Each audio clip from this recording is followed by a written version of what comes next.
rebusan kentang untuk bahan pembuatan pupuk pemenah tanah. Direbus dulu kentangnya. Aduk rata. Wah, kasih ini. Oh, jeraminya nggak usah dibakar? Nggak usah.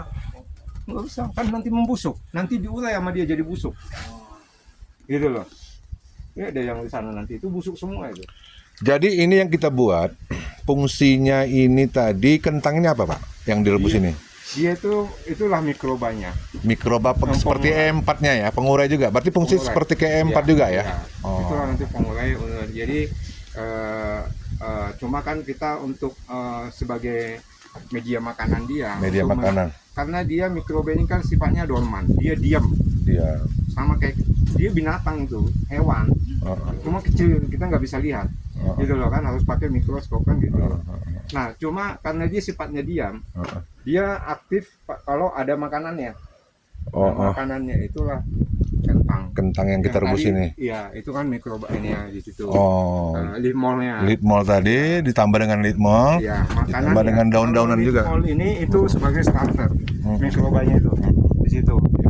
Nah, makanan dia kita kasih ini. Oh, jadi dia bergerak lah itu. Kalau makanannya kita kasih, baru dia ini hidup mikroba yang ada di situ. Nah, sama kalau pakai 4. Kalau pakai kita fermentasi nih, kita kasih E4 doang, tanpa kita kasih molasenya percuma.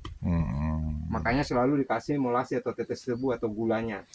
Itu sebagai makanan untuk E4-nya. Untuk E4. Starternya itu E4. Kalau kita di sini bambunya. Bambunya. Nah, makanan mikrobanya itu kita pakai kalau dia pakai molase atau tetes tebu. Iya kan ya, kalau yang kimia yang tadi saya bilang ini ya. Bukan kimia sih, dia juga organik, tapi nah itu tadi karena keseringan pemakaian molase itu mengakibatkan pH tanah asam. Itu ada. Kita kan nggak mau seperti itu. Yang tadi ya kita mengharapkan tanah subur jadi nggak subur. Ya kan gitu. Ada efek samping untuk keasaman tanah ya, bahasanya. Jadi ya. Kalau ini, nah itulah dia sebagai makanan ini ya mikroba tadi. Nah sifatnya dia itu kan dia itu sebagai starternya lah. Tapi lebih bagus lagi kalau kita tambah unsur mineral di situ, makanya kita kasih garam dapur. Jadi tadi ini cara pembuatannya pertama ini setelah direbus kentangnya kita campur seperti pembuatan POC yang sebelumnya. Diendapkan lagi gitu apa bagaimana? Minimal 24 jam. Oh, minimal 24 jam. Kalau yang kemarin untuk POC kemarin 7 hari. Ini dia 24 jam minimal, maksimal ada maksimalnya enggak? 36 jam. 36 jam. Atau 3 hari. Atau 3 hari masih bisa. Cuma sumbernya ini ya yang paling utama yang bagus itu sebagai airnya itu memang air hujan. Oh, sumber utama untuk airnya ya. Itu air hujan. Perbandingannya nanti kita lihat dalam satu ember yang itulah ya, perbandingan nanti itu. Jadi berapa untuk persen? Ukuran segini kita bikin untuk 10 liter. Nah, itulah perbandingannya. Ya kan, ini kurang lebih kalau kentang itu 50 sampai 150 gram. Anggaplah tadi kita bikin 2 kurang lebih 150 gram lah ya. 150 gram. Nah, direbus sampai dia matang, sampai empuk lah ya. Sampai empuk. Baru dinginin. Oh, didinginkan lagi. Ya, nanti kalau kita masukin ke filternya dia ya, atau kaos kaki atau kain atau apa. Kita filter lagi airnya. Ya. Oh, berarti cairannya jadi diambil lagi? Enggak, sama itu taruh situ. Bagusnya nanti Bang, pada saat kita praktek boleh Abang nanti ini. Iya. Nah, step by stepnya yang pertama apa? Ya kan, perlakuan untuk ini prakteknya nanti seperti apa lebih jelasnya sih. Betul. Nah, itu lah kentang yang empuk ya.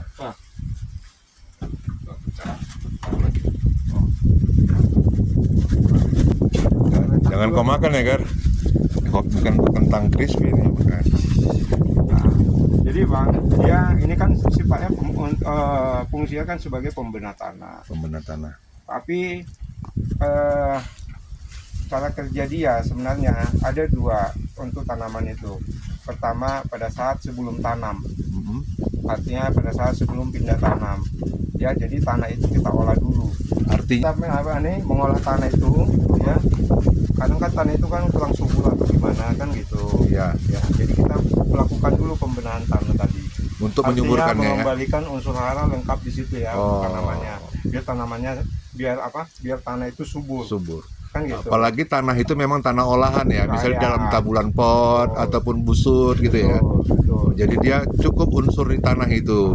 Tapi satu lagi, biar lebih bagus lagi, sebelum kita aplikasikan pembinaan tanah ini, alangkah tanah itu kita campur juga dengan unsur hara, ya kan, baik itu humus maupun kompos, ya kan.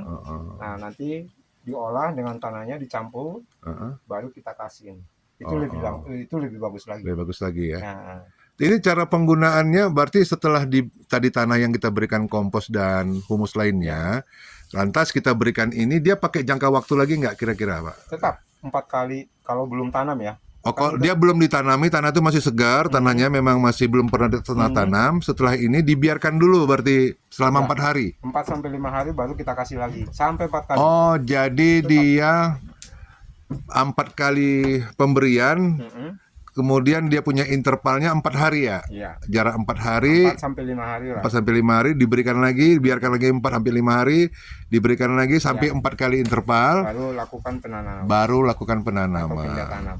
Ya. Untuk pengujiannya bagaimana? Bahwasanya kalau setelah diberikan ini memang betul media itu sangat baik untuk ditanami, apa tandanya Pak? Pertama tanah itu jadi lempung berupa ini gembur ya. Gembur. Yang tadinya misalkan tanah di awal sebelum kita olah biasanya keras gitu ya kan. Itu biasanya jadi gembur. Oh, berarti dia bisa dilihat secara langsung faktanya ya? Secara fisik, Secara fisiknya. tanah itu kita bisa lihat. Bisa lihat dia bentuknya itu, misalnya kita ada 2 tanah yang nggak diberikan dengan tanah yang diberikan ini pasti ada bedanya ya. Kalau secara uji labnya udah pasti lah. Iya. Beda ya kan. Kita lihat fisik aja lah karena kita nggak punya lab kan. Iya. Itu untuk semua jenis tanaman Pak ya berarti. Iya, semua. Jadi fungsinya itu untuk tanaman hortikultura, untuk tanaman keras, tahunan juga bisa ya. Semua bisa.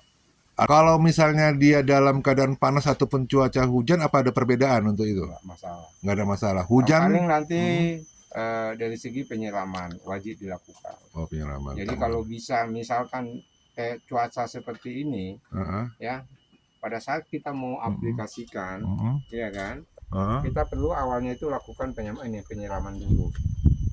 Oh, sebelum pengaplikasian pupuk cair tadi, kita tanahnya lakukan penyiraman dulu. Kalau sintetis atau kimia, itu bagusnya kayak jenisnya ditabur ya. Nah, kita lakukan di awal itu pertama penyiraman dulu sampai lembab. Udah, habis itu baru kita tabur. Penyiraman yang kedua, volumenya kita sekedar tipis saja. Sekedar pupuk itu lembab, jangan sampai hancur.